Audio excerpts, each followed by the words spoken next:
Clear weather continued in Seoul today with windy and chilly conditions.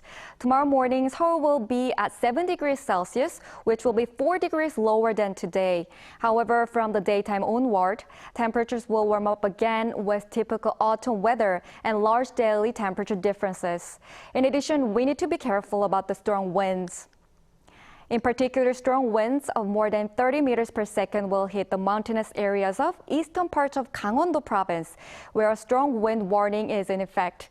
In other areas, there are places where it will blow more than 20 meters per second, so it's better to secure things that could get blown away.